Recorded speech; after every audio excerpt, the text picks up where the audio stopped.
Hello বন্ধুরা, এটি simple লাইফে একটা ছোট্ট ভিডিও নিয়ে চলে আসলাম। আজকে আমি বানাচ্ছি মাছের ডিমের চচ্চড়ি। তো মাছের ডিমটা একটু হালকা সিদ্ধ করে নিয়ে আমি তেল দিয়ে পেঁয়াজ দিয়ে দিয়েছি। এবার কি বলতো, এবার এই পেঁয়াজটা যখন লাল লাল করে একটু ভাজা হয়ে যাবে, তখন না কি করতে হবে, ওর মধ্যে পেঁয়াজ কুচি সঙ্গে সঙ্গে লঙ্কা কুচিও দিয়ে দেবে। দিয়ে একটু ভাজতে থাকবে। তো আর একটা কথা কি বলতো বন্ধু, আমি তো একদম নতুন, আমি সব ঠিকঠাক করে না করলেও আমি চেষ্টা করি তোমাদেরকে একটু বলার জন্য। তো আমি ডিমটাকে কি করেছি, হালকা একটু সিদ্ধ করে নিয়েছিলাম, তাহলে বেশ নরম হয়। এবার এই নরম ডিম সিদ্ধটাকে ওর মধ্যে পেঁয়াজের মধ্যে দিয়ে দিয়েছি। এবার দেওয়ার পরে এবার আস্তে আস্তে এটাকে নাড়াতেই হবে।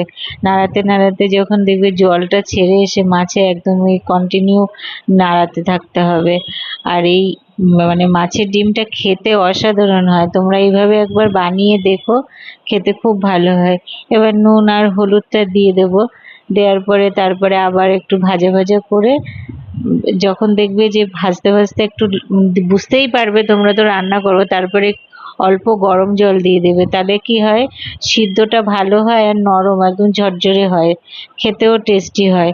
আর এইভাবে তোমরা একদিন করে দেখো বন্ধুরা, সত্যি বলছি অসাধারণ খেতে হয়।